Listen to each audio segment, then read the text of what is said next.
Hello everyone, thanks for letting me come to your class and talk a little bit about what Christians believe and what we practice. We all miss coming up to see you in school, but we know that you're all keeping safe and we're happy about that.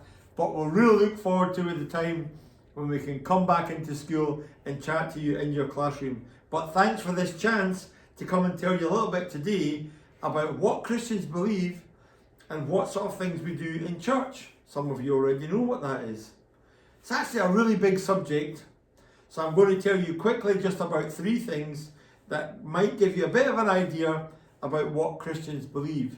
So to begin with, I'm going to go way back, right to the beginning and talk about how God created the world.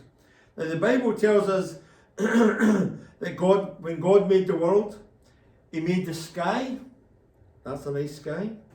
He made the earth, He made the sea, put lots of creatures in it, and don't they look amazing?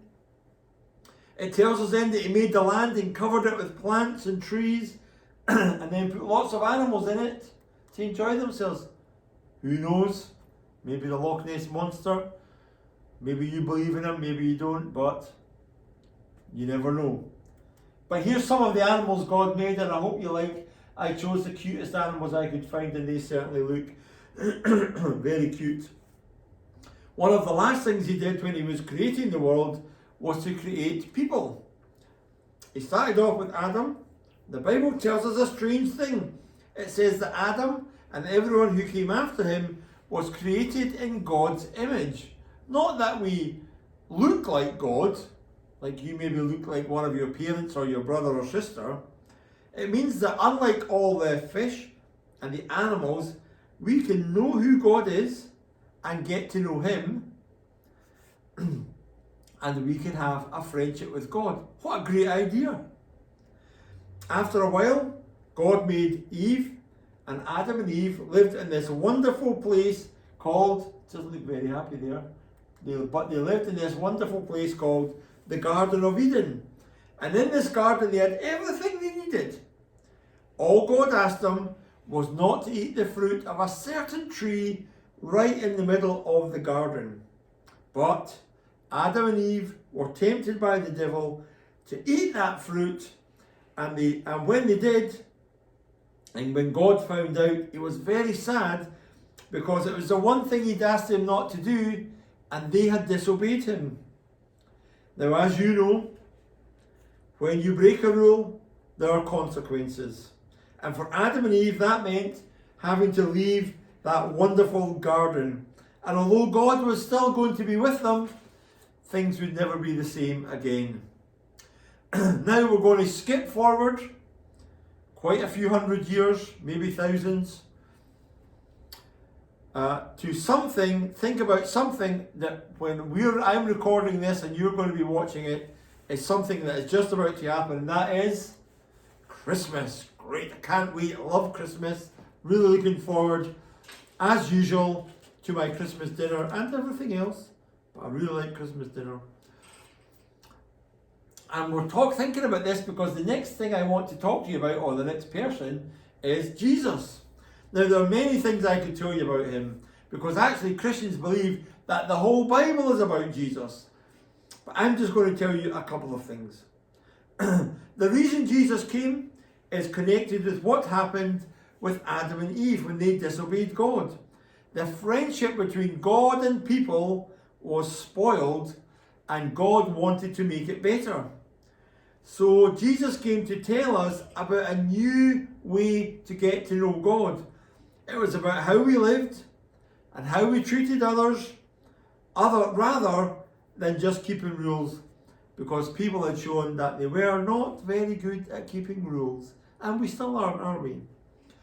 The most important thing Jesus did, and Christians believe that this was the most important thing that anyone did in the history of the world, was to die on the cross and take the blame for all the bad stuff we had ever done.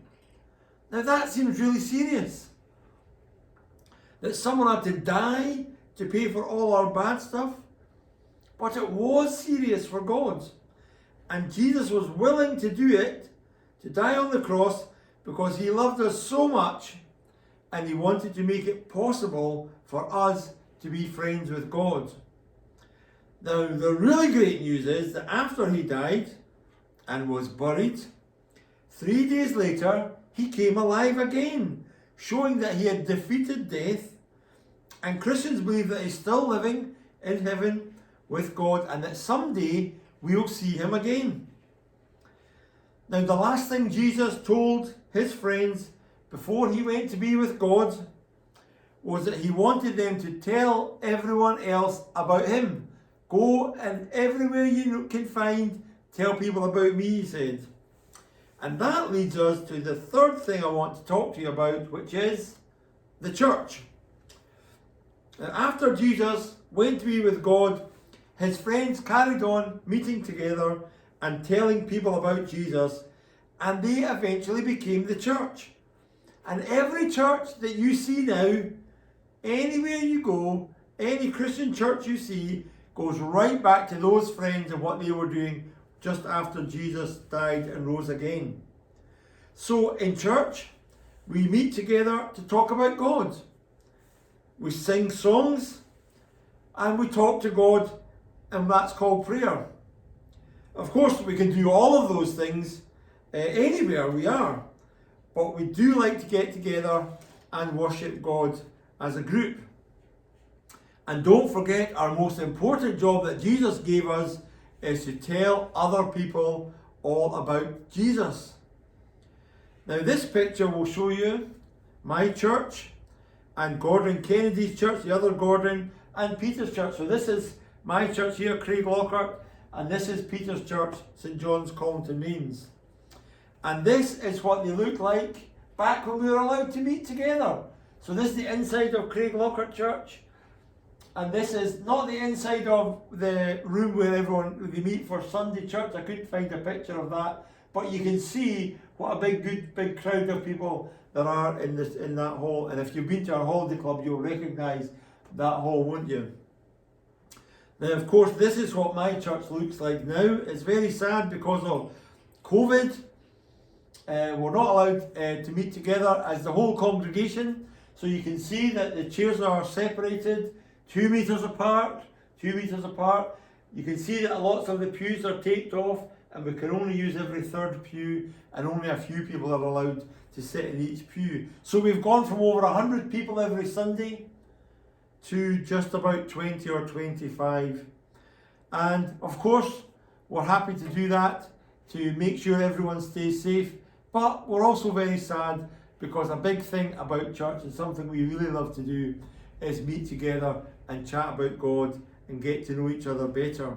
So it's sad for us because we love to meet together, but we can still meet together on good old Zoom. I'm sure most of you have had some experience of Zoom, and that's good. We've had lots of meetings, we've done lots of things, quizzes, all sorts of things on Zoom, but we look forward to being back together again. Well, thanks everyone. You've done very well. You've done a lot of listening. Really appreciate it. I hope you found that helpful.